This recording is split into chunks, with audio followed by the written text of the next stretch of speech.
This Italian vacation hotspot is turning tourists away as it runs out of water.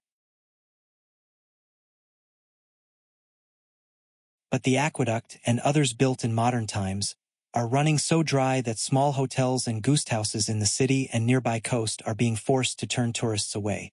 They don't have enough water to guarantee their guests a toilet that flushes or a shower after a day out in the summer heat.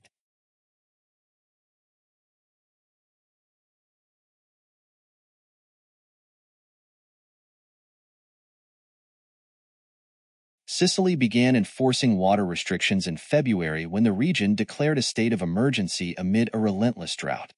Leaky, aging infrastructure has only worsened the shortages, which have hit tourism and agriculture alike, two sectors crucial to Sicily's economy.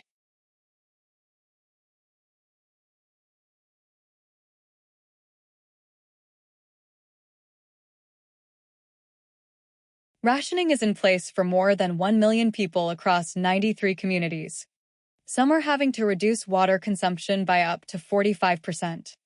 That means taps run dry according to schedule, and supply is shut off completely overnight in most places.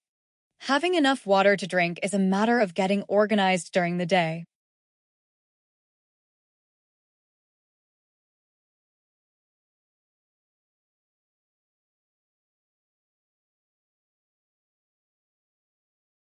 At the Lu Cinque Novelli Bed and Breakfast, B&B, in central Agrigento, where restrictions are tight, the owners have put filters on their showers and sinks to save as much. Rightly, people ask us for reassurances before coming, but we don't know what to say, Giovanni Lopez. The Sicilian regional government has asked Rome for subsidies to import water from the mainland, but there's Last year, the island endured severe wildfires that forced tourists to evacuate or postpone their visits. Now the drought-triggered water shortages are another worry.